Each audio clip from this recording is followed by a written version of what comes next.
My laptop screen had been glowing for 14 consecutive hours. The cursor blinked in the metadata field, while I scrolled through thumbnails that shouldn't exist, images that were supposed to stay buried in my camera's memory card in perpetuity. Judge Caldwell stood beside a man I didn't recognize at the corner of Ashland and 18th.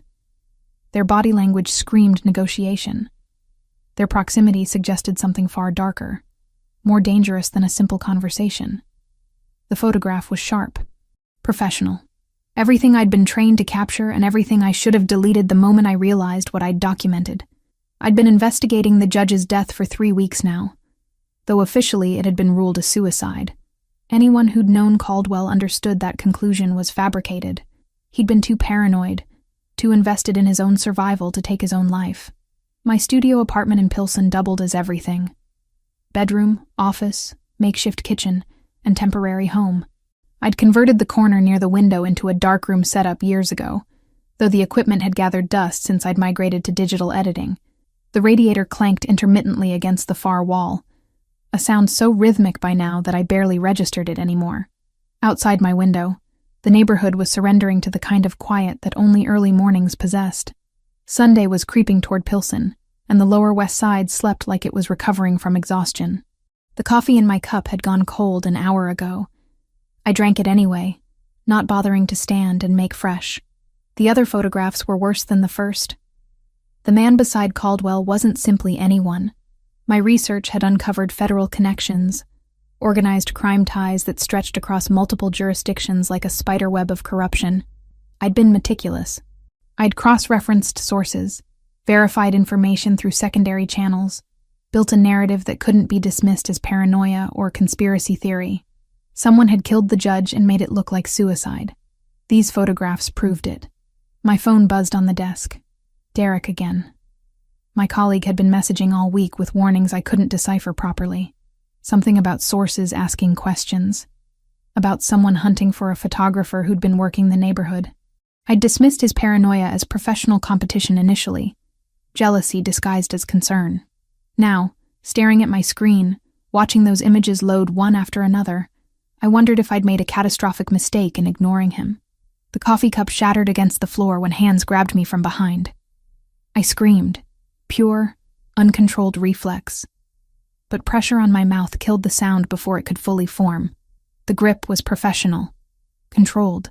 Not a robbery, not an assault in the conventional sense. This was calculated, precise. "Do not scream again," a voice said against my ear. Accented. Italian, perhaps, or something Eastern European I couldn't place accurately. "Do not make noise. Do not resist." My eyes adjusted enough to see his reflection in the window, a large silhouette, a frame that suggested years of violence or discipline or both.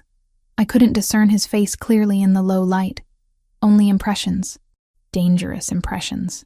"The photographs," he continued, his voice steady and devoid of emotion. "You have seen them. You will not tell anyone about them." My heart hammered against my ribs so forcefully I thought bone might crack. How did he know about the photographs? How was he in my apartment? The security door downstairs hadn't functioned since October, but people found ways inside. The technician flashed the controller twice before the hammer work started, so even a clean room would only retrieve silence. He spun me around. Now I could see him properly under the apartment's limited lighting. Dark eyes that seemed to catalog everything about me simultaneously. A strong jaw with a thin scar running along the mandible like someone had sliced him open and forgotten to let him bleed out. He was maybe 35, dressed in clothes that cost more than my monthly rent combined, though I forced myself not to calculate prices. Black hair swept back from his forehead. Olive skin. Handsome in the way predators are handsome. Beautiful wrapped around danger. Designed to make you hesitate just long enough. "Who are you?" My voice emerged smaller than I expected. Fragile. Someone keeping you alive. He moved toward my laptop, glanced at the screen displaying Judge Caldwell and his mysterious companion. His expression remained impassive, but something hardened behind his eyes.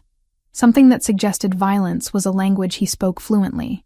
"The Yakuza knows you have these. They're coming for you. 20 minutes, perhaps less. That's impossible.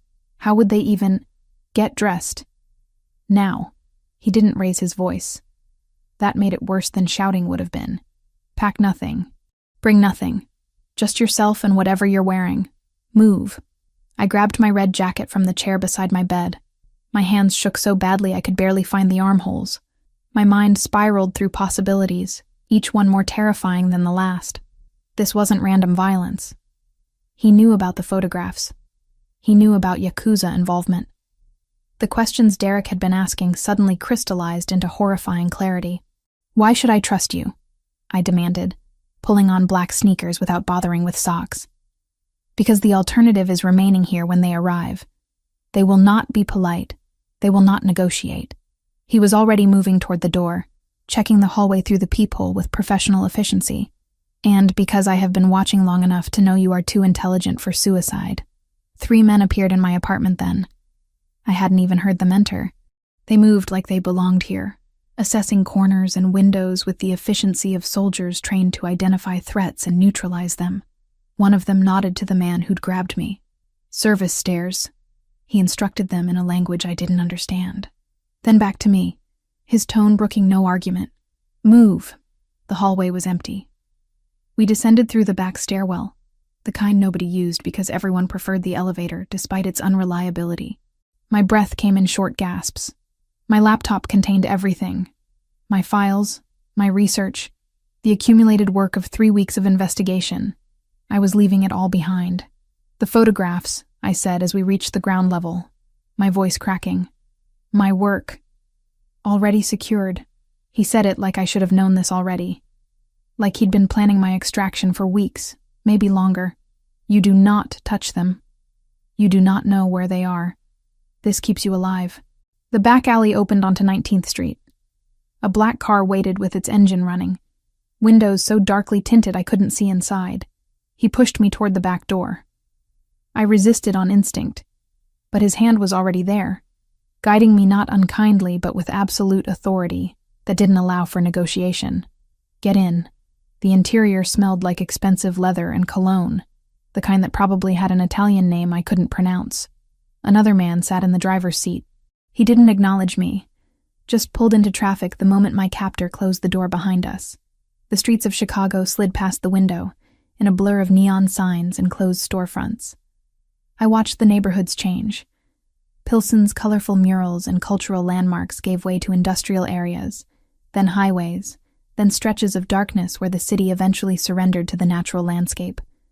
At some point, I realized I was crying. Silent tears down my cheeks that I didn't bother wiping away because what did it matter anymore? "What's your name?" I asked the man beside me. He was staring out the window, his profile sharp and defined against the passing streetlights. A predator at rest. Nicholas Verziani. The name meant nothing to me then. It would mean everything soon enough. "Where are we going?" "Somewhere secure, for now." The drive stretched into hours. My captor, Nicholas, didn't speak again. He answered his phone once, speaking in rapid Italian to someone on the other end. The only English words I caught were "secure" and "media" before he switched back to his native language. My hands clenched in my lap. Everything I understood about my life had inverted in less than 30 minutes. Dawn was breaking over Michigan when we turned onto a private road. The property appeared suddenly through dense trees. A modernist house with glass walls and clean lines. Nothing like I'd expected a criminal to own. Nothing about this made sense. Everything about it terrified me completely. He helped me out of the car like we were arriving at a date, his hand at the small of my back.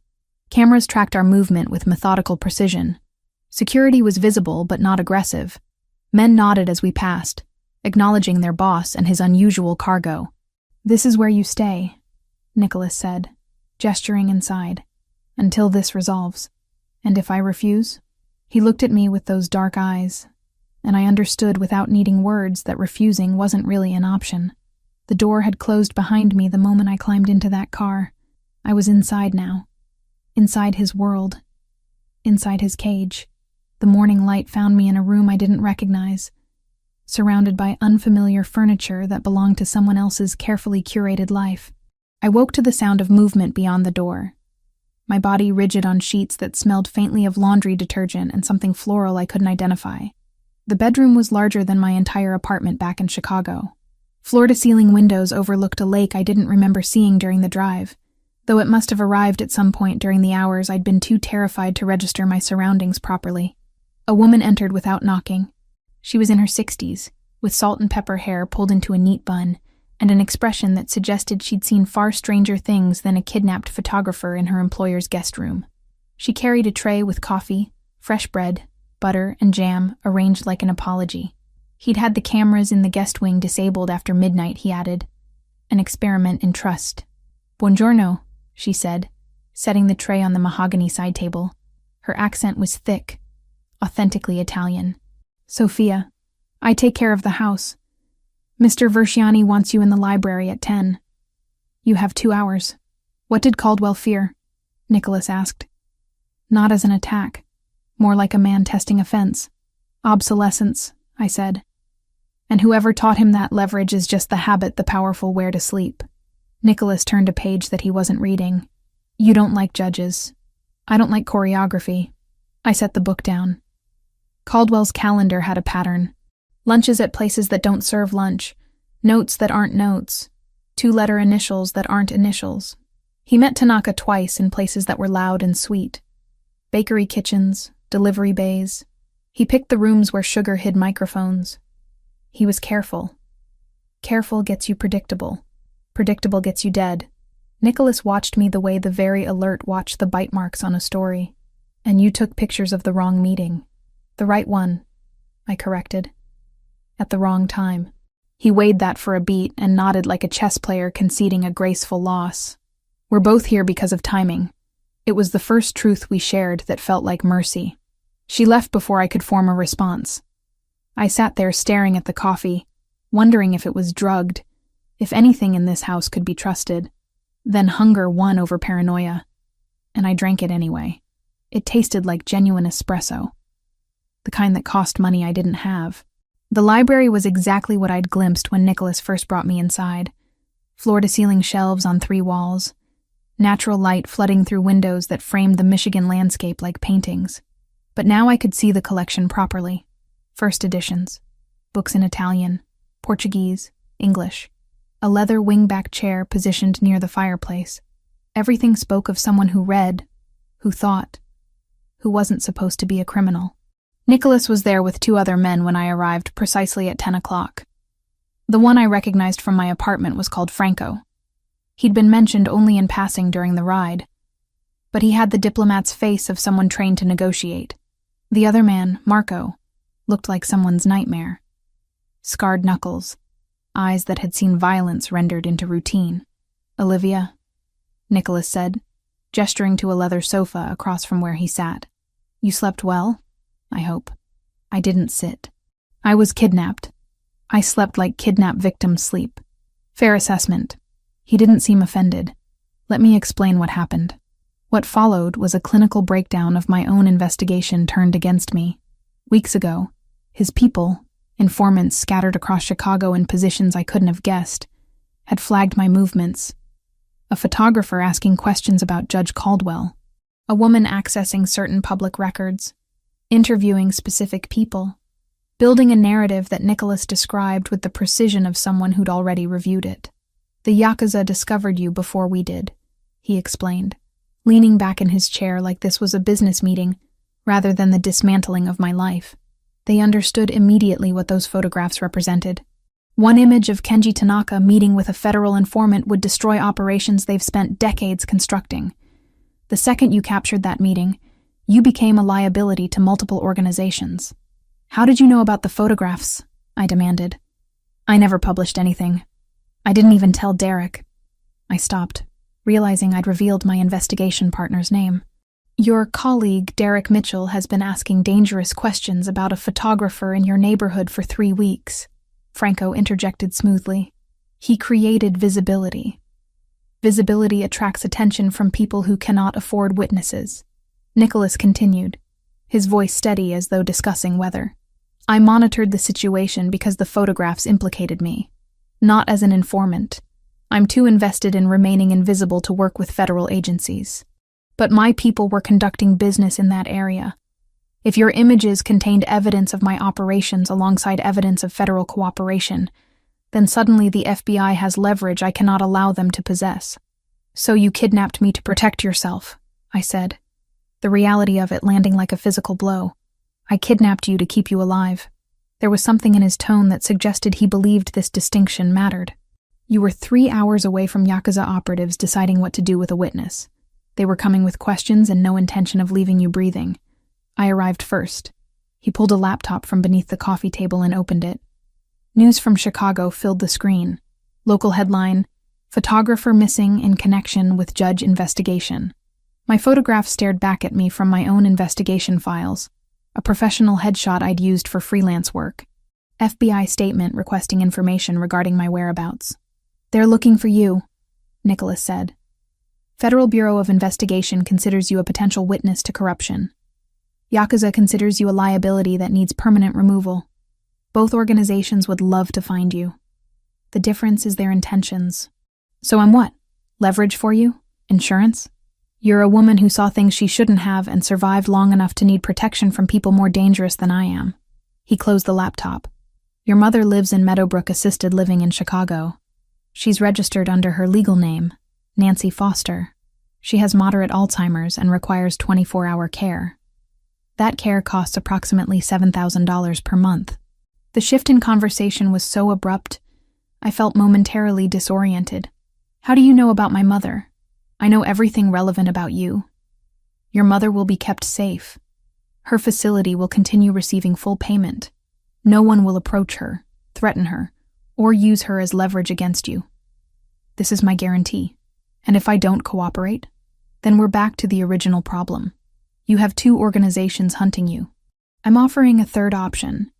Cooperation in exchange for safety. For you and for Nancy." Franco spoke up then. "Your colleague Derek has also received protection. Subtle, but comprehensive. We've discouraged certain organizations from making contact with him. He's been told very clearly that information regarding your location or condition dies with anyone foolish enough to capture him." I realized what they were saying. Derek was being protected, yes, but as leverage. If I tried to contact him, if I tried to leave, anyone desperate enough could use him to force compliance. "The photographs," I said quietly. "What happens to them?" "They remain secure until the situation resolves," Nicholas replied. "You don't know where they are. This is intentional. The Yakuza cannot torture information from you that you genuinely don't possess. The FBI cannot subpoena evidence they cannot locate. The photographs become insurance for all parties, including you." I sat down then, feeling the reality of my new existence settle across my shoulders like weight. "For how long?" "Until Yakuza stops hunting you," Nicholas said. "Until the FBI loses interest in pursuing a missing person with no remaining leads. Until I'm confident you can exist in the world without attracting lethal attention." Weeks? Months? Potentially. He wasn't offering false hope, which was somehow worse than if he'd lied. "You'll have freedom within this property. The grounds are secure but extensive. There's a library, a pool, gardens. You can make phone calls to your mother, though they'll be monitored. You cannot leave without escort. You cannot contact authorities. You cannot attempt communication with your former colleagues. And if I refuse, then I'll arrange your departure and hope that the 3 weeks it takes for Yakuza to locate you are peaceful ones. But we both know they will find you eventually." The weight of the trap was absolute. Nicholas wasn't threatening me. He was simply presenting mathematics. Stay here, or die on a timeline I couldn't control. Neither option was freedom. Both options were just variations of confinement. "I want guarantees," I heard myself say. "Written. About my mother's care. About what happens to me." For the first time, something that might have been respect flickered across Nicholas's face. "You'll have them. Franco will prepare documents. But understand, Olivia, my word is better than any paper. Paper can be found, used against you. My word is business, and business is how I survive." He stood, indicating the meeting was finished. Marco and Franco followed him toward the door, leaving me alone in the library with my coffee gone cold and my entire understanding of safety permanently altered. The books around me suddenly felt like props in someone else's story. I was merely an actor now, following a script I'd never auditioned for. That first night alone in the guest room, I called my mother. The phone was monitored. I could hear the faint click of recording equipment. But she answered, confused and cheerful. I told her I was on a work retreat. She didn't question it. She never questioned anything anymore. When I hung up, I sat in the darkness of my borrowed room and acknowledged the truth. I was exactly where Nicholas had calculated I would eventually agree to be. Not kidnapped anymore.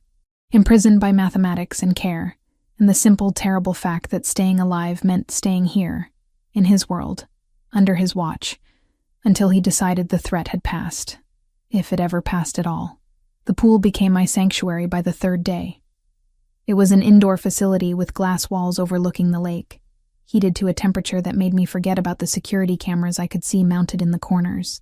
Sophia had provided me with a swimsuit, black, simple, expensive, that appeared in my room with the precision of hotel service. Everything here operated with that kind of invisible efficiency. Meals materialized, clothes were cleaned and returned. The world functioned around my confinement like I was a guest rather than a prisoner. On the afternoon of day 4, Franco found me there. He didn't emerge from the changing room in swim trunks.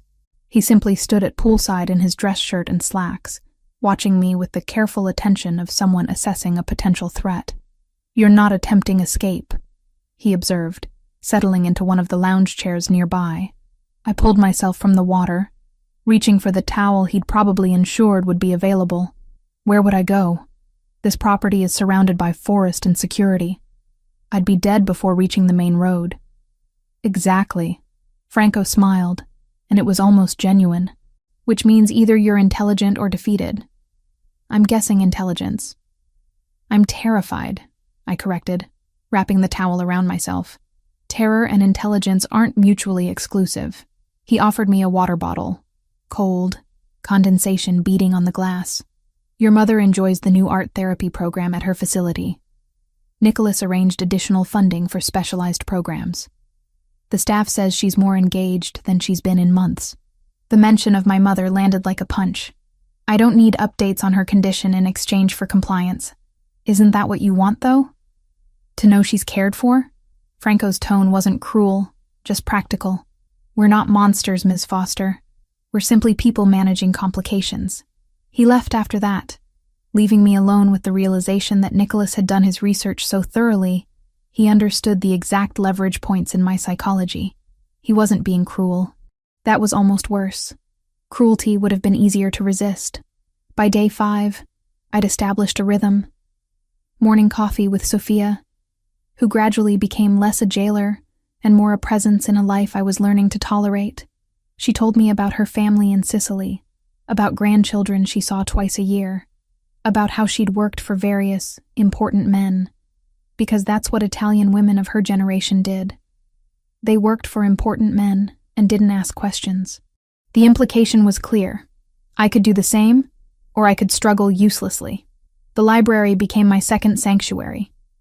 I'd discovered Nicholas's collection wasn't merely aesthetic. His books were used.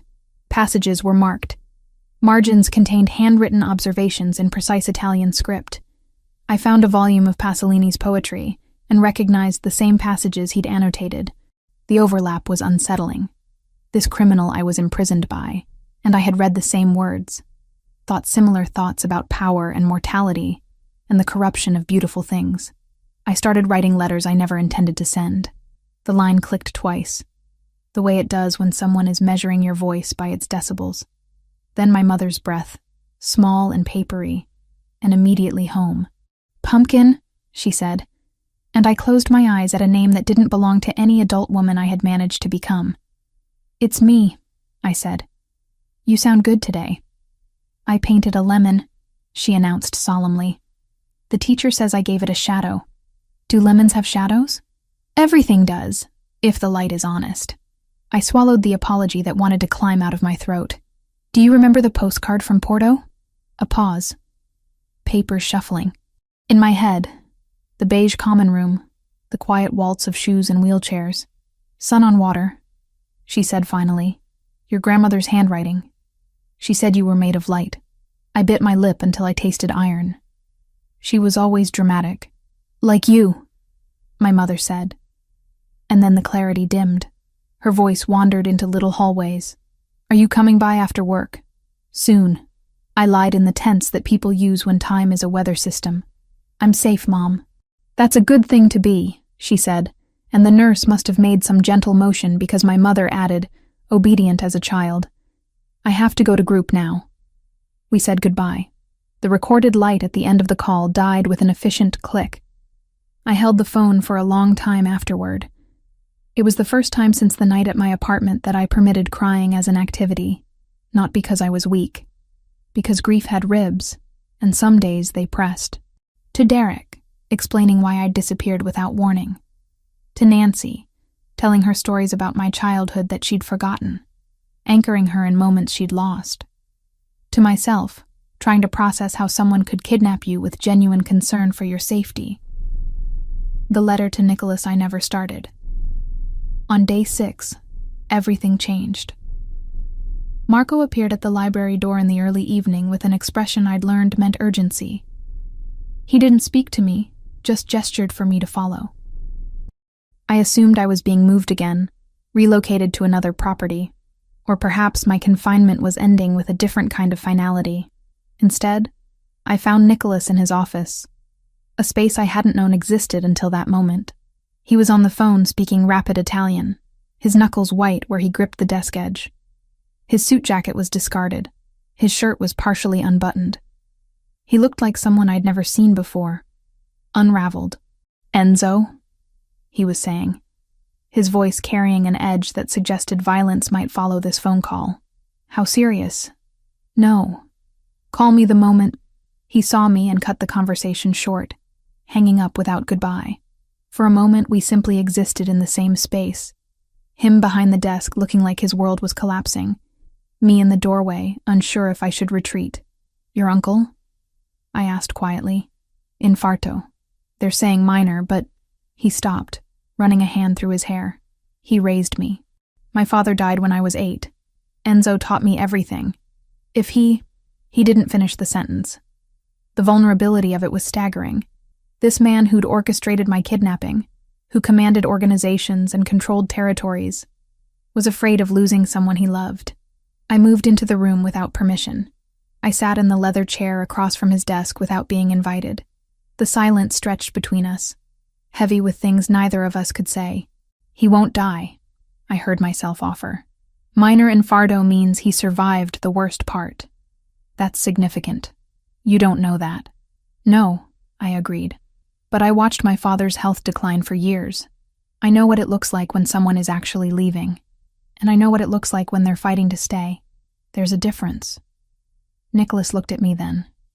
Really looked at me, like I'd suddenly become visible to him in a way I hadn't been before. "Why are you comforting me?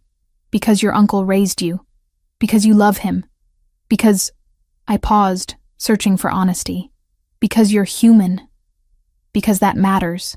He stood and moved toward the fireplace, not looking at me. The room was growing dark outside the windows. Lights were coming on across the property, casting everything in geometric patterns of brightness and shadow. "I have nightmares," he said quietly. "About failing. About the organization collapsing because I made one wrong decision. About people I'm responsible for dying because I was weak. That's not weakness. That's conscience. Conscience is a luxury I can't afford." "Maybe," I offered. "But you have it anyway." He didn't respond immediately. The silence stretched until it became almost comfortable. When he finally spoke, his voice was different, stripped of the layers of authority and control. "Enzo's in the hospital in Detroit. They're running more tests. Franco will know more by morning." He glanced back at me. "I should tell you to leave, to return to your room. This isn't... You shouldn't see me like this." Franco brought tea and a ledger, and the look of a man who has kept other men alive by getting the decimals right. "You think I don't like you," he said, easing into the chair by the window. Detroit's night pressed a palm to the glass. "I don't. Liking is a liability at my age. But I respect that you haven't asked for an exit with fireworks." "I almost did," I said. "Almost is what keeps people breathing." He opened the ledger, which was not numbers tonight, but a list of names. "We keep a column," he said. "For costs we accept, not money, noise, attention. The kind of attention that invites federal questions or Tanaka's disappointment. You're expensive, but the return is unexpected. I'm not an investment, I said. Everyone is, he said, not unkind. It's just that with you, the dividend might be a smaller perimeter. Fewer bullets. Men who stop needing to prove they are wolves. He closed the ledger and stood. You don't have to like that, he added. You just have to know it. It should have repulsed me. It didn't. It made me want to take a picture of the ledger and write in the margins. Humanity in the black. Finally. Why not? Because it complicates things. What things?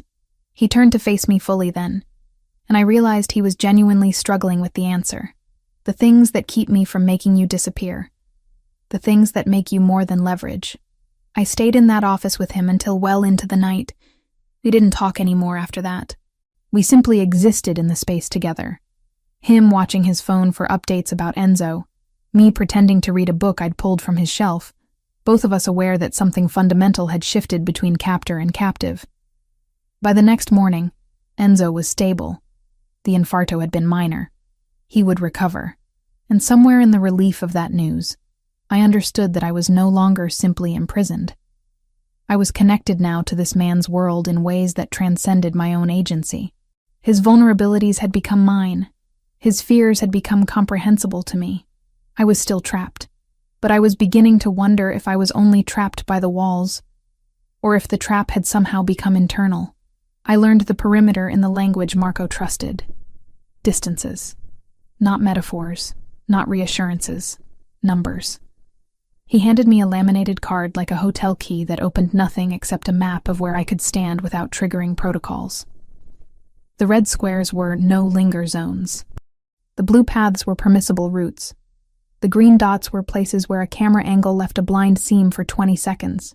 Tiny, almost artistic margins of privacy if I needed to breathe without a lens. You won't use the green dots, he said. But knowing they exist is part of the math. Panic is what kills people. Panic, and pretending you don't live inside an equation. He pointed to the tree line. There's a 70-second delay from the first motion ping to boots reaching that stone path. If an unknown crosses the lawn, you move to the library. Not the kitchen, not the pool. Library. Doors there seal in 3 seconds. We can lose a kitchen. We don't lose you. I don't like being part of your inventory, I said. You aren't. His tone was flat but not cruel. You're the variable that breaks the model if we're sloppy. The yard smelled like damp earth and cedar. Far off, the lake kept its own counsel. I held the card until it warmed to my palm and then slid it into the pocket of the black jacket Sophia had found in my size. What happens if I run? I asked. Marco didn't sigh. Men like him don't waste breath that way. Then you trust fear more than you trust timelines. Fear has worse aim. I looked back at the glass house that wasn't a home and had started to pretend it could be. And you? What do you trust? That Mr. Verciani doesn't make sentimental mistakes, he said. After a beat, softer, not twice. I filed the wrong tenderness of that into the folder where I kept words that would matter later. Then I walked the blue path once, then again, until the math of surviving felt less like surrender and more like competence. That night, when I traced the card with my index finger in the dark, I realized competence was sometimes the only dignity captivity offered. I took it anyway. The days following Enzo's stabilization blurred into something resembling normalcy. Nicholas returned to the property with his shoulders slightly less weighted down by dread, though tension remained etched into the corners of his mouth. He didn't seek me out immediately, but his presence became more pronounced around the house. I'd catch glimpses of him in the library late at night, reading in the same chair where I'd watched him fall apart. Different versions of the same man existed in different rooms. On day 9, Franco informed me that the restrictions on my movement were being amended. I could access the entire house without escort. The pool remained monitored by security cameras, which he explained with apologetic precision, but I could swim whenever I wished. The gardens were accessible during daylight hours, though a guard would maintain visual distance. It wasn't freedom. It was a carefully calibrated expansion of my cage. Why? I asked him as he outlined these new parameters in the morning room where Sophia served coffee. Because Mr. Verciani believes you're not a flight risk. Franco said it like reading from a prepared statement. He also believes you're suffering unnecessarily under constant observation. What Franco didn't say was that something had changed in how Nicholas viewed me after that night in his office. The vulnerability he'd revealed had created a debt between us that neither of us quite understood. Or perhaps it had simply made me human to him in ways I hadn't been before. I tested the boundaries carefully. The gardens were expansive. Manicured lawns giving way to natural forest, stone pathways winding through carefully planted trees that somehow managed to feel both designed and authentic. I walked them daily, always aware of the man maintaining distance behind me. Never threatening, just present. The library became my real sanctuary after that. I could spend hours there without surveillance beyond the cameras. Nicholas had clearly been accumulating books for decades, and the collection told stories about him that his carefully maintained exterior never would. Philosophy, poetry, economic theory, crime novels written by authors who romanticized a life he lived without romance. On day 10, I discovered the annotations. I'd been browsing the Italian section, pulling volumes at random, when I found his handwriting. Passages marked in Pasolini's work, in the margins of which Nicholas had written observations in precise Italian script. The same passages I'd underlined in a worn copy I found on another shelf. We'd been reading the same words, circling the same ideas about power and corruption, and the way beautiful things could be ruined by people who loved them. It was such a mundane overlap, two people drawn to the same literature, but it unsettled me. This man who'd orchestrated my kidnapping, and I had thought in parallel lines about Pasolini's vision of a dying world. That evening, I found Nicholas in the study I'd discovered. He was working through documents. The jacket of his suit discarded, sleeves rolled to his elbows. He didn't look up immediately when I entered. "We read the same books," I said. He set down his pen. "We do. How?" "Coincidence. Shared aesthetics. The fact that people drawn to organized crime are often drawn to literature that explores corruption and collapse." He gestured to the chair across from his desk. "Sit, if you'd like." We didn't discuss the books that night. Instead, he talked about Enzo's recovery, about the organization's movements, about the delicate balance required to maintain power across multiple jurisdictions. Conversations that should have terrified me instead fascinated me. He was trying to explain himself without explicitly doing so, offering context for decisions that had shaped my captivity. The physical distance between us closed incrementally. By day 12, he'd begun appearing in the library where I spent my afternoons reading. He'd settle into the opposing chair, work through correspondence on his laptop, occasionally ask my opinion on a passage I was reading. The proximity was intoxicating for reasons I couldn't fully articulate. That night, I'd fallen asleep reading. I woke to discover he'd moved me from the uncomfortable library chair to my bedroom. He hadn't touched me inappropriately. I'd simply been repositioned with careful efficiency, covered with a blanket. The violation should have angered me. Instead, I felt something far more dangerous. Trust. "Why did you do that?" I asked him the next morning. "Because you were sleeping in an impossible position. Your neck would have been in pain." He said it like this was obvious. Like anyone would have done the same. And because leaving you there felt like a cruelty I wasn't willing to commit. The conversations deepened. He asked me about my childhood. About why I'd chosen photography as a profession. About what I'd wanted from life before his people arrived at my apartment. I answered honestly, which meant revealing vulnerabilities that should have remained buried. I told him about my father's death, about my mother's slow dissolution into Alzheimer's, about the photography work that had started as documentation of beauty and evolved into investigation of corruption. He listened without interruption. And when he finally spoke, his voice carried weight that suggested understanding rather than judgment. "We're not so different," he said quietly. "Both trying to expose truth. Both understanding that truth is dangerous. I expose truth to punish corruption. You perpetuate it." Yes. He didn't argue the point. But perhaps that's simply where our moral frameworks diverged. I was born into this. You chose investigation. Neither of us had the luxury of remaining unaware. Day 14 arrived with the same steady routine I'd fallen into. Morning coffee, library time, afternoon walk through gardens, evening meal with Sophia, who'd begun teaching me simple Italian phrases like I was staying here permanently, like this might actually become my life. Then Marco appeared in the library doorway, with an expression I'd learned to read as something between alert and dangerous. Nicholas looked up from the documents he was reviewing, and the entire atmosphere of the room shifted. "We have a problem," Marco said in Italian, though slowly enough that I could follow. "Tanaka's people. They've found the perimeter." Nicholas's jaw tightened.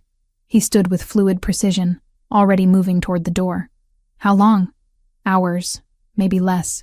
They're still positioning, but surveillance confirmed at least 4 operatives. They know someone's here." The implication was clear.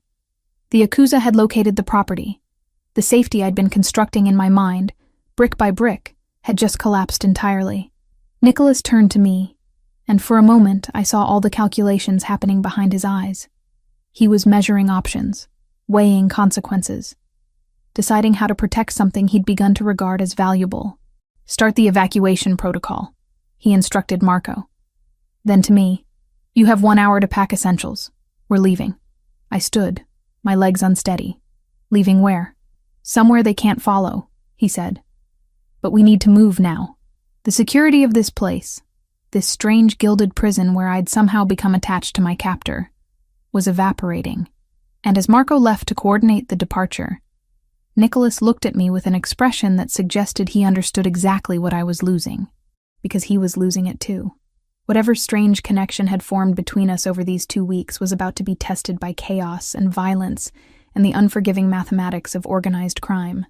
Marco drove with the kind of controlled aggression that suggested years of experience transporting people who couldn't afford to be found. I sat in the back seat watching Michigan dissolve behind us. The property I'd somehow begun to think of as sanctuary, disappearing into forest and darkness. 3 hours to Detroit, he'd said. 3 hours to process that safety had always been an illusion.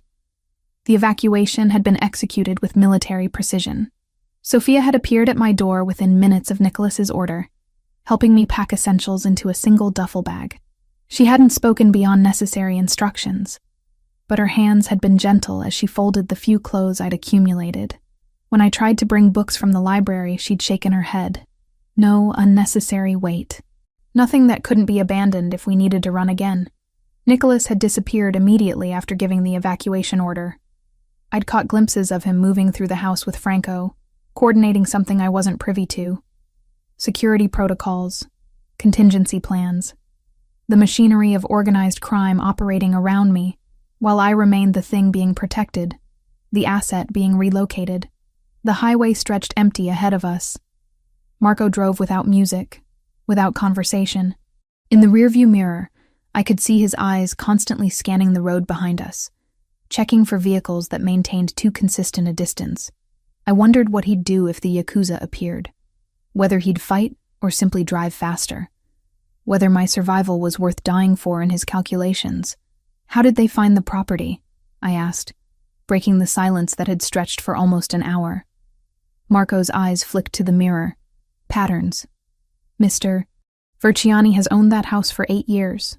Someone with enough resources and patience can map movements, trace utility payments, identify properties associated with shell companies. The Yakuza are patient. And this new location? Unknown to them. Acquired recently through intermediaries they haven't connected to the organization yet." He changed lanes smoothly, passing a semi-truck. "But nothing stays secret forever. We buy time, not safety." The honesty was startling. I'd expected reassurance, lies designed to keep me compliant. Instead, Marco was simply stating mathematics. Every safe house had a half-life. Eventually, radiation leaked through the walls. Detroit emerged from the darkness like a constellation of failing lights. We entered through industrial areas, past warehouses with broken windows and chain-link fences crowned with razor wire. This wasn't the Detroit of revitalization projects and architectural landmarks. This was the Detroit that people preferred to forget existed, where buildings crumbled slowly, and nobody asked questions about who came and went.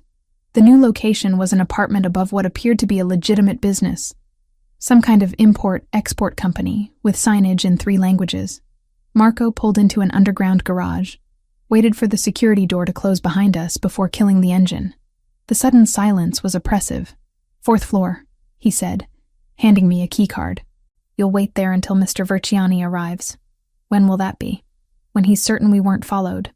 Marco opened his door, already moving with purpose. Could be hours. The apartment was smaller than the Michigan property by orders of magnitude.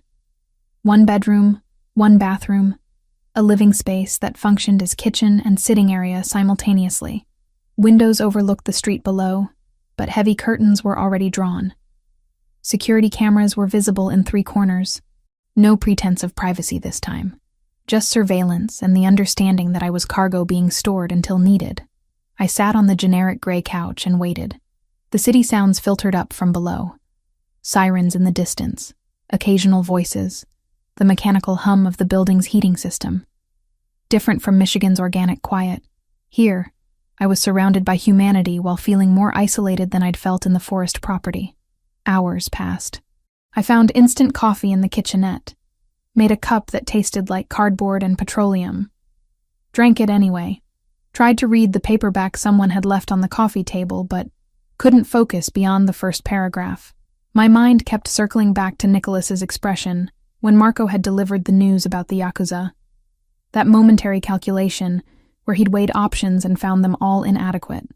When he finally arrived, it was past midnight.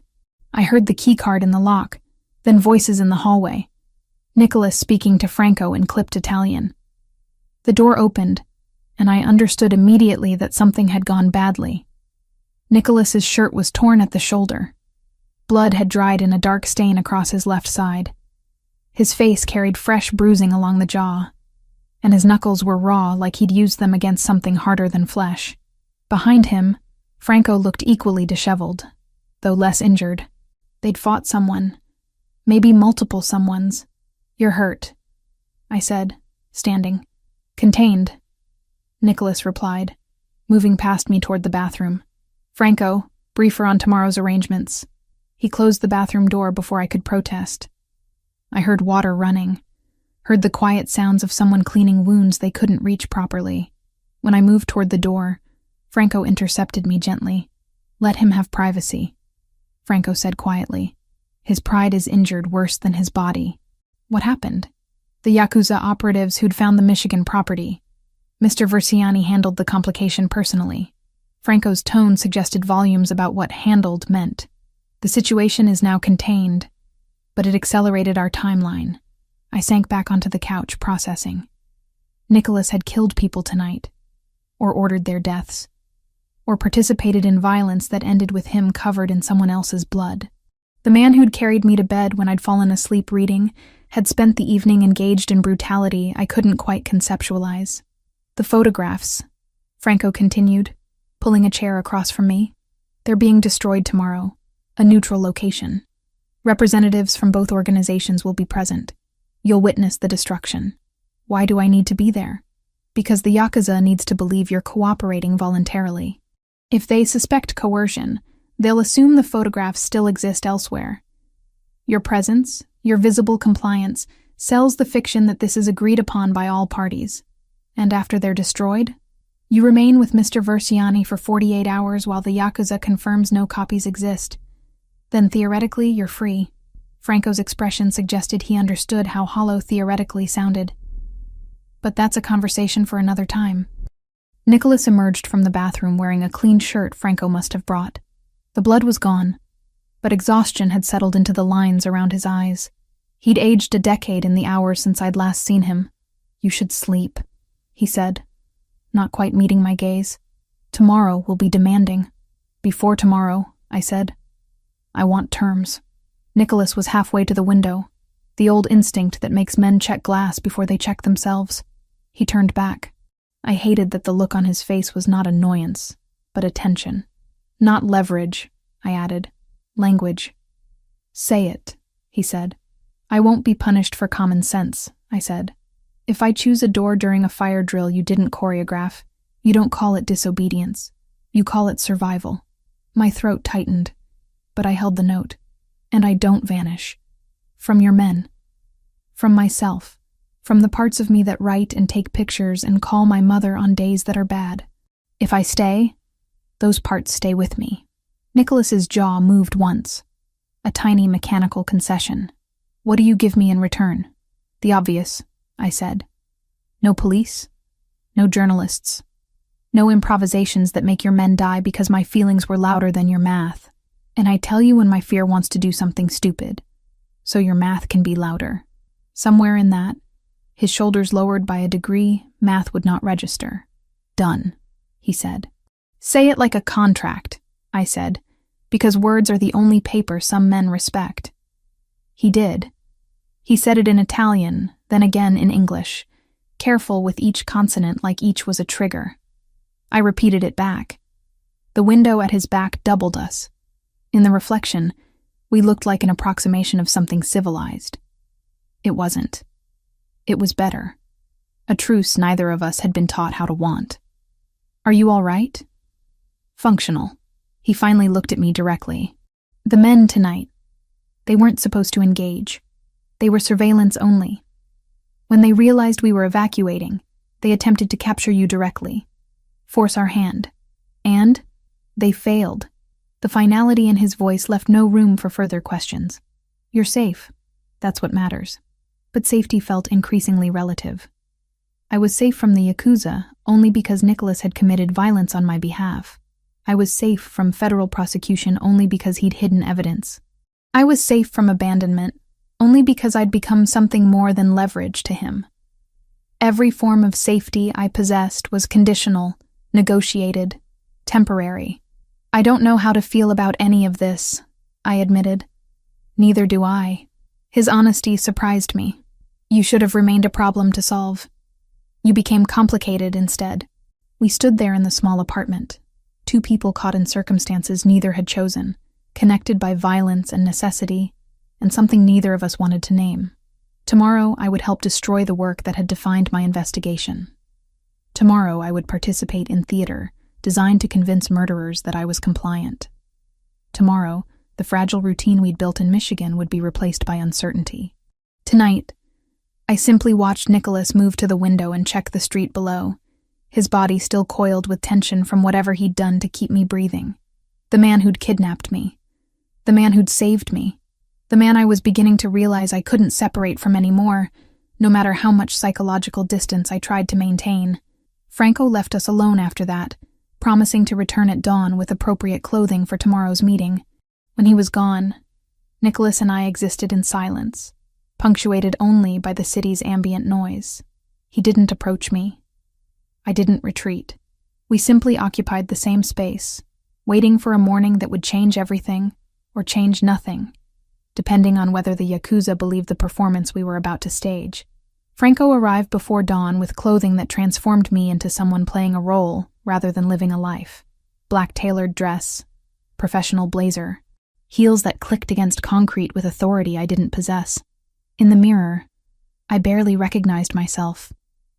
The woman staring back looked composed, controlled, capable of witnessing the destruction of her own investigation without falling apart. You need to appear cooperative, Franco explained, adjusting my collar with practiced precision. Not grateful, not traumatized, professional, someone who understands the business being conducted. Nicholas watched from the corner of the room without speaking. He'd slept in the chair beside my bed, his presence a constant weight that should have comforted me, but instead intensified the claustrophobia of knowing I was about to perform theater designed by criminals for an audience of worse criminals. The warehouse location was provided only minutes before departure. Some neutral ground that neither organization controlled, chosen through negotiations I wasn't privy to. Marco drove while Franco briefed me on protocols. I would stand beside Nicholas. I would not speak unless directly addressed. I would watch the photographs be destroyed and offer no visible reaction. My presence alone would communicate what mattered. Voluntary cooperation. What if I refuse? I asked as the city blurred past. Then you've already decided you'd rather die than be saved, Franco replied without judgment. Because that's what refusing means now. The warehouse was industrial anonymity, red brick exterior that could have been anywhere in America. No signage, no indication of purpose. Nicholas's people had arrived first. I counted 6 of them positioned at entry points and interior corners. They were mercenaries disguised as bodyguards, their movements suggesting they'd killed people, and would do so again without hesitation. Then the Yakuza arrived. 4 vehicles, 8 men in suits that fit too precisely, and 1 man who commanded the space simply by occupying it. Kenji Tanaka. I recognized him from the photographs I'd taken. In person, he was smaller than his reputation suggested. But the way everyone oriented around him revealed the actual architecture of power. Mr. Versiani, Tanaka greeted Nicholas in English, touched by a Japanese accent. Thank you for accommodating this meeting. Miss Foster was an unfortunate complication for both organizations, Nicholas replied, his own accent becoming more pronounced, a marker of his Italian heritage emerging under pressure. I'm suggesting we resolve it together. Tanaka's eyes found me. I felt his assessment like physical weight, his mind cataloging whether I was threat or tool, or something that could be discarded. The woman who saw everything, the woman who will now see the destruction of everything. Franco corrected smoothly. The photographs that created this situation will be permanently removed. They'd brought a technical specialist, someone who worked with computers like they contained answers to existential questions. He set up equipment in the center of the warehouse while both organizations maintained distance like predators establishing territory. The photographs appeared on a monitor suspended from portable stands. Images I'd captured. Images that had defined the last 2 weeks of my existence, displayed for judgment, by men who would never be judged themselves. Everything from the SD card, the specialist announced. Full backup recovery attempted. Nothing exists beyond these images. Tanaka nodded to one of his subordinates, who handed him a device. The destruction should be witnessed by both parties. Complete deletion. What followed was choreography executed with precision. Files were selected. Permanent deletion protocols initiated. Progress bars filled toward finality. My investigation vanishing into code and mathematics, and the absolute erasure of evidence. Each photograph I'd risked everything to capture, each moment I'd documented, reduced to null values and empty sectors on a hard drive that was then physically destroyed. They brought a hammer. The specialist's hands shook as he smashed the hard drive into fragments. Tanaka watched with the expression of someone closing a book they'd already read. When the last piece had been destroyed, he turned to Nicholas. The girl walks free after 48 hours of verification, Tanaka said. If she's found speaking to authorities, the agreement becomes void. Understood, Nicholas replied. And Versiani... Tanaka stepped closer to Nicholas. If she attempts to reconstruct those images through any backup or recovery method, I personally ensure both you and she experience consequences that make this entire situation seem merciful. She understands the parameters. Tanaka glanced at me. Do you, Ms. Foster, do you understand that your freedom is conditional on absolute silence? That speaking to journalists, police, or federal agencies means immediate execution? That the only path to continued breathing is complete erasure of this entire situation from your mind? I wanted to resist. I wanted to rage about agency and autonomy, and the fundamental wrongness of being bartered between organizations that destroyed lives for profit. Instead, I nodded. Yes, I said quietly. The meeting concluded with handshakes that looked more like contract negotiations than human interaction. Both organizations withdrew slowly, maintaining distance like animals establishing neutral territory. By the time we reached the car, the warehouse was being sanitized, people erasing evidence that either organization had ever been present. They were careful about it, which is how I knew it was real. No sirens, no press. A woman in a navy suit who didn't introduce herself as anything, and didn't need to. She waited by the service entrance of the warehouse while Tanaka's convoy dissolved like a disciplined tide. Her hair was neat in the way of people who sleep 3 hours and pretend it's a choice. When Franco saw her first, he only said, 5 minutes, to Nicholas. Nicholas said nothing, which I understood as permission that could be revoked by a single verb. I'm not here to burn you, the woman said to me, not glancing at the men who were not statues. You are not in custody. I'm not in the business of martyring photographers. A small line appeared between her brows, or women with mothers in memory care. The information sat heavy in the air like a file set gently on a table. She wasn't flexing. She was proving she could have, and chose not to. What do you want? I asked. Absence, she said. Of you. From this case. From our reports. From the places where a spreadsheet might teach someone your name by accident. Your friend Mitchell is smart enough not to print you. He'll stay that way. She let that hang, then added, I'm not asking you to trust me. I'm asking you to believe I prefer some truths without corpses.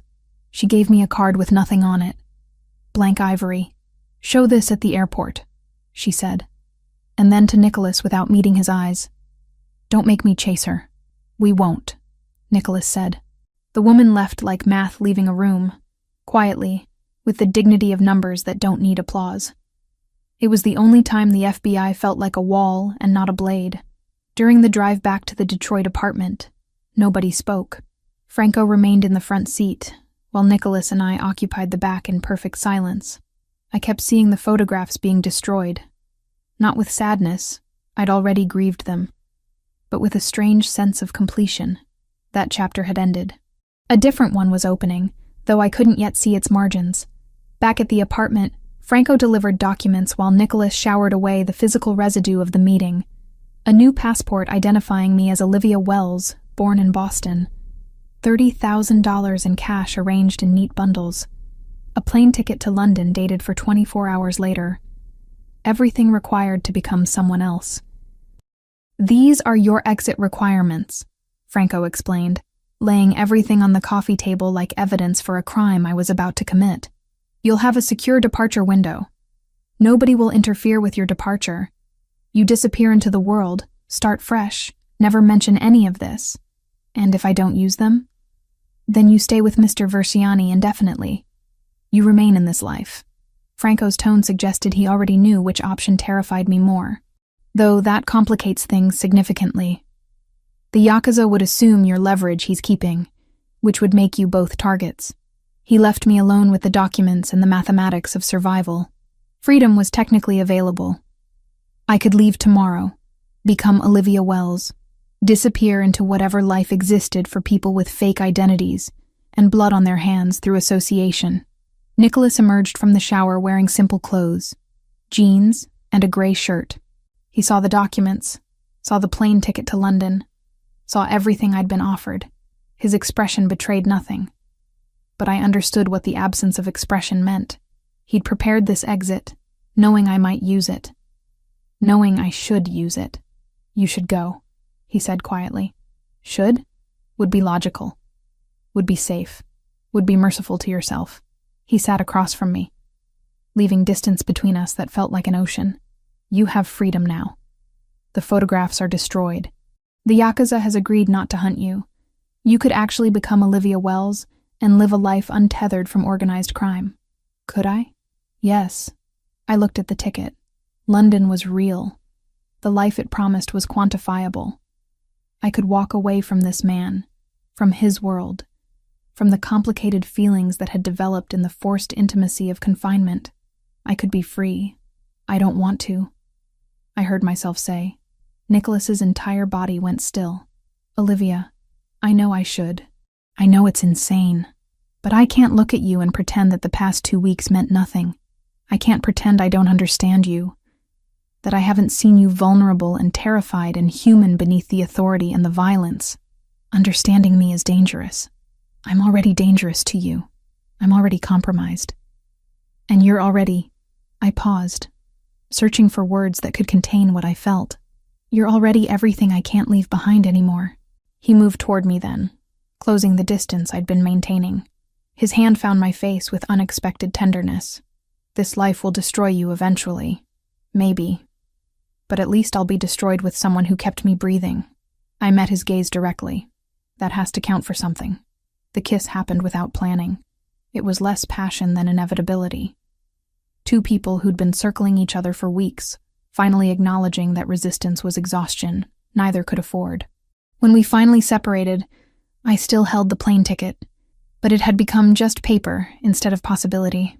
48 hours until the Yakuza completes their verification, Nicholas said. After that, you'll be officially safe with me.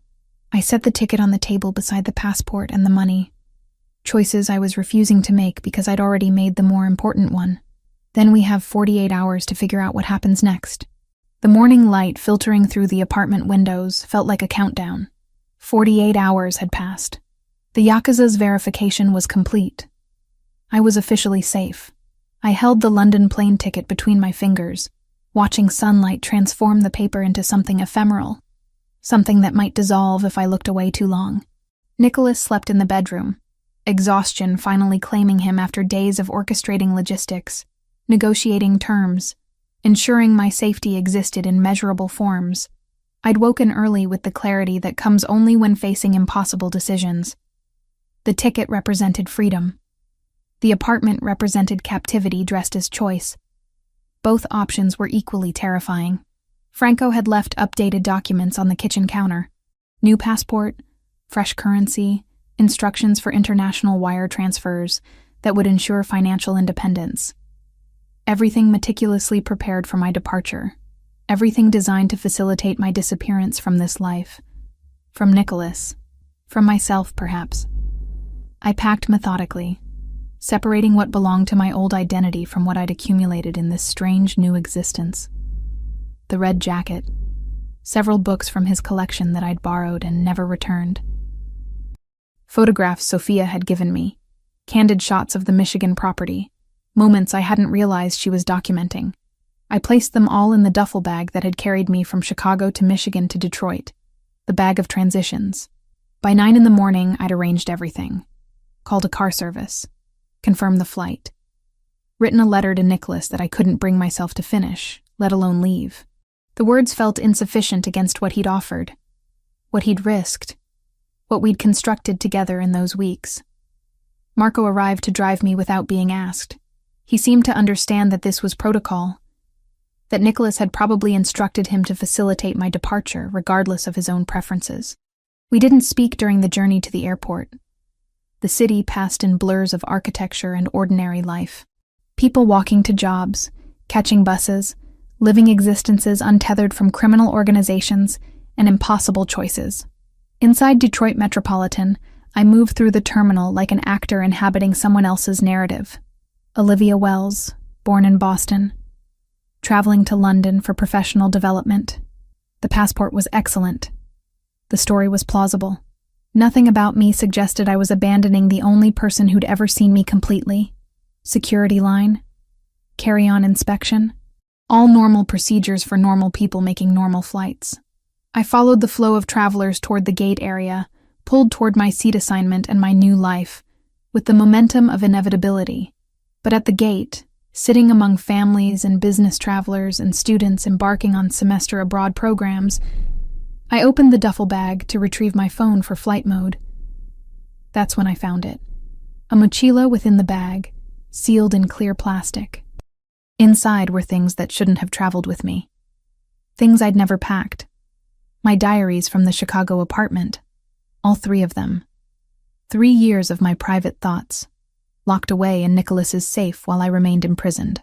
But he'd kept them, and now they were here. Underneath the diaries lay photographs. My father as a young man, holding my mother before I was born. Me at 7 years old building sandcastles on a beach I'd forgotten I'd ever visited.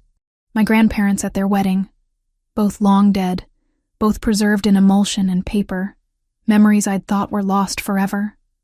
And beneath those, a postcard, the exact postcard my grandmother had sent me when I was 12, a beach scene from Porto, Portugal. On the back, her handwriting in English. For our Olivia, who captures light so beautifully. Come see the world, Grandma. My hands began shaking. These were artifacts of myself that had no place in a criminal's safe house. These were intimate pieces that shouldn't have been preserved, analyzed, studied by someone orchestrating my kidnapping. Yet, here they were. Nicholas had kept them. He'd protected them. He'd curated them like treasures. The boarding announcement echoed through the terminal. First-class passengers were invited to board. I stood without conscious decision, moving toward the gate with my boarding pass extended. The flight attendant scanned it. She smiled. She gestured me forward. I couldn't move. My body had separated from my will. Around me, travelers flowed toward the jetway. The attendant looked up questioningly. "I'm sorry," I heard myself say. "I need to reschedule."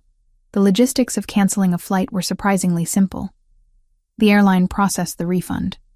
The gate agent issued a new ticket valid for future travel. I walked back through the terminal carrying luggage I'd repacked, and a decision I couldn't fully articulate. Franco was still waiting in the arrivals area, checking his phone with the patience of someone who'd anticipated exactly this outcome. When he saw me emerge from the security area, he didn't smile or offer congratulations. He simply nodded and gestured toward the parking structure. "Mr. Versiani will be pleased," he said as I climbed into the car. "Don't tell him. Not yet." The drive back to Detroit was quieter than the drive to the airport. I held the mochila in my lap, understanding that its contents represented something I couldn't quantify or rationalize. Nicholas had violated my privacy completely. He'd preserved pieces of my soul without permission. He'd demonstrated the absolute depth of his obsession with understanding me. It should have terrified me. Instead, I felt seen in ways I'd never experienced before. The apartment was silent when we arrived. Franco left without comment, discretion his specialty. I found Nicholas in the bedroom, awake now, watching the window with the expression of someone counting down hours until a departure they'd already accepted. "The flight," he said without looking at me. I came back. His entire body went still. Vertebra by vertebra, his spine straightened. He turned to face me completely. "Why?" I opened the mochila. Showed him the diaries, the photographs, the postcard. "Because you kept these. Because you preserved pieces of me that I'd thought were destroyed. Because violating my privacy so completely somehow became the most honest thing anyone's ever done. Olivia, I'm not staying because I'm trapped," I continued. "I'm not staying because I lack alternatives. I'm staying because you've already seen everything I am, and you haven't destroyed it. You've protected it. That's terrifying and impossible and completely insane. But it's also the only thing that matters." He moved toward me like crossing an ocean. His hands found my face with that same careful tenderness he'd shown only in private moments. "If you stay, things will be complicated. They already are. You could die. I could have died in Chicago. At least here I'll have died understood." I met his gaze directly. "I'm staying because staying with you is the only choice that feels honest anymore." His kiss held all the words neither of us could speak. When we separated, something fundamental had shifted. Not resolution, but acceptance. A recognition that some prisons are indistinguishable from sanctuaries, that love might exist in the margins between confinement and liberation. "We need new arrangements," I said quietly. "I won't be kept. I won't be monitored constantly. I need space and autonomy and the ability to make my own decisions, within parameters for safety, within parameters we negotiate together." I set the mochila down. "I'm choosing this, but the choice only matters if it's truly mine." He nodded slowly, understanding that everything had changed between us. Not romantically simplified into resolution, but transformed into something more genuine. A partnership forged in violence and desperation, and the strange alchemy of two people who'd started as captor and prisoner and become something neither of us had names for anymore. 3 months after I returned to Detroit, we moved back to Michigan. Not to the same property. Nicholas had sold that years ago, apparently, kept it only for business purposes. Instead, we acquired a different house 2 hours north, closer to Grayling. This one was smaller, less architectural statement, more actual home. Floor-to-ceiling windows overlooked the lake, but the design felt lived in rather than curated. Sophia came with us. Sophia decided that the kitchen would be the only room where certain nouns were forbidden. Yakuza, bureau, blood. The words could live in the study, the library, the car, the woods. Not where dough rose and coffee forgave. She rapped my knuckles with a wooden spoon the first time I said surveillance, while zesting a lemon. "Basta," she said. "Here, we say zest. We say simmer. We say taste and see." "And what does Nicholas say?" I asked. "That he will try," she said. And it was the softest indictment I had ever heard. We braided bread, and she taught me the trick for not being too rough with dough that looks like it wants punishment. When Nicholas came in later and kissed my neck in a way that would have made teenage me leave the room, Sophia made a face like a mother who permits happiness in supervised doses. "Eat," she commanded him, sliding a bowl across the counter. And don't talk like men with teeth. He obeyed. In the kitchen, even wolves can be polite. She'd somehow transitioned from housekeeping to something closer to family, offering her particular brand of gentle Italian directness.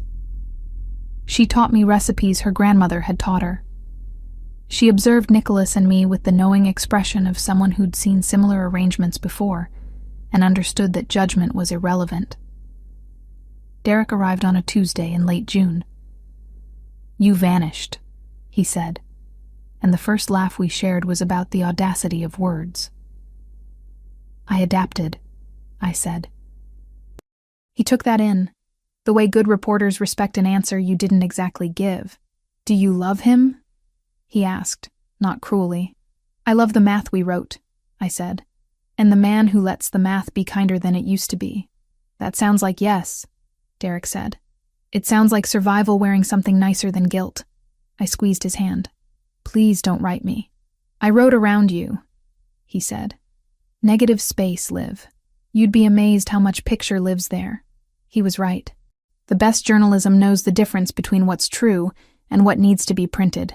He looked different than I remembered, hardened by 3 months of investigation, of building a career from the ashes of my disappearance. He'd become a crime reporter, following stories that led him directly to the Versiani organization and the Yakuza conflict. When I'd suggested he might be putting himself in danger, Nicholas had simply arranged for his protection. Not imprisonment, just careful oversight. Derek lived freely in Chicago, but he lived with the knowledge that powerful people were watching him. "You look good," Derek said, embracing me with the awkwardness of someone who'd known me before all this. "Happy, even. That's disturbing." "I'm not happy exactly," I corrected. "I'm adapted." He spent the afternoon with Nicholas, an encounter I'd dreaded. But Nicholas treated him with the respect due someone who'd once been my world. They discussed journalism, corruption, the intersection of truth and power. By evening, Derek was asking if he could return occasionally. By the next morning, he'd become something like trusted. My mother visited in early August. She didn't quite understand what had happened during those weeks when I'd disappeared, her Alzheimer's conveniently obscuring the gaps in my narrative. She knew I was with someone. She knew I was safe. She seemed content with that knowledge. We walked the Michigan grounds together, her hand in mine, while Nicholas maintained appropriate distance. When she asked who he was, I simply said, "Someone who loves me." She smiled and said, "I deserved that." The photographs started coming together that autumn. Freelance work that Nicholas's connections facilitated. Weddings, corporate events, magazine assignments. The work that kept me sane, that proved I could exist outside his world even if I existed within it. My portfolio grew. My reputation rebuilt. People hired Olivia Wells without knowing that Olivia Foster had ever existed. Franco appeared monthly with financial reports. The organization was expanding into legitimate enterprises. Nicholas was diversifying, investing in real estate development, art galleries, restaurants. The criminal infrastructure was always there, but now it was balanced with legitimate business that served as both cover and genuine investment. I asked him once why he was changing operational strategy. "Because you're here," he said simply. "Because I want there to be a future that isn't just survival and violence." In October, Enzo's death became real in ways it hadn't been in the abstract. I watched Nicholas grieve privately, saw the weight of responsibility settle more heavily on his shoulders. His uncle had been buffer between Nicholas and the full weight of command. Now there was no buffer. I held him through a night where he didn't speak, where grief rendered him silent and human and terribly vulnerable. By November, the life we were building had developed its own rhythm. The magazine wanted industrial romance, steel and skin, and the idea that a city could be both ruin and runway. I said yes because the brief didn't ask for courage, only light. We shot in a foundry that paid its people and washed its hands. I told the models to look like they remembered their father's hands on their shoulders when the world was noisy. They did. The editor emailed at midnight. "We didn't know ghosts could sell denim." I laughed for the first time in a week without sounding like a woman negotiating for breath. I texted the nurse to ask if my mother had painted lemons again. The reply came with a photo and the single word shadows. It felt like permission to keep breathing. On the drive home, Nicholas didn't talk. He didn't have to. He looked at the proofs and said quietly, "You make the broken look honest." He put the phone face down and added, "That's the only beauty I trust." I reached for his hand and didn't let go at the stoplight. Love is sometimes just not letting go at the red. Morning coffee on the terrace. Work in my studio. A converted room that overlooked the lake. Afternoon walks through the property. Evenings where Nicholas addressed business while I photographed or read. Physical intimacy that had become tender and genuine, rather than desperate. Conversations that ranged from philosophy to operational strategy, to the mundane details of someone learning to love within extraordinary circumstances. The negotiated parameters we'd established held firm. Nicholas's men maintained perimeter security, but I could leave the property with notice. My communications were monitored less intrusively now. My autonomy existed within defined boundaries that I'd helped establish.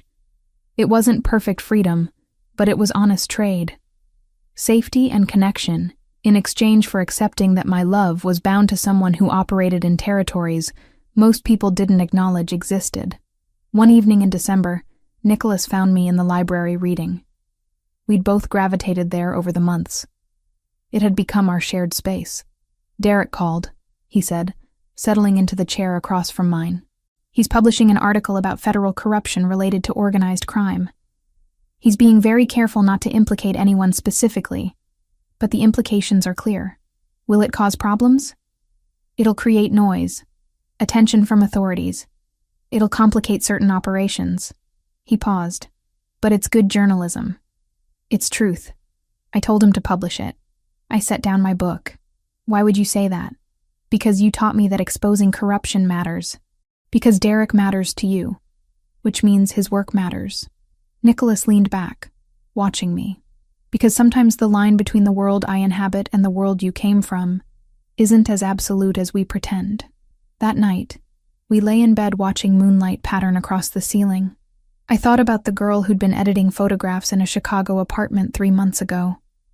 That version of me would never have recognized this one. That version had believed in clear moral lines. This version understood that moral lines were negotiable. "Do you regret it?" Nicholas asked into the darkness. "Staying with me? Every day," I replied honestly. "And not at all." "That's paradoxical." "Yes." He found my hand in the darkness. "I'll never let you go." "I know. Does that bother you?" "Sometimes," I admitted, "but less than it used to, because I'm not sure I want to be let go anymore." The year ended with snow covering the Michigan landscape. Derek published his article to significant attention. Nancy had a good month cognitively. Sophia made lasagna that tasted like Italy. And I existed in the margin between the woman I'd been and the woman I was becoming. This wasn't redemption. It wasn't resolution. It was simply the ongoing negotiation of two people who'd started as captor and captive and become something more complicated. Nicholas never stopped being dangerous. I never stopped understanding the cost of my choice. But we chose each other anyway, day after day, within parameters we'd established together. As spring approached, I wondered what the next chapter would require, whether the Yakuza peace would hold, whether federal investigations would eventually complicate our arrangement, whether Derek's journalism would create exposure we couldn't navigate. But those were questions for future seasons. For now, I sat beside Nicholas in the library and existed in the impossible space we'd created.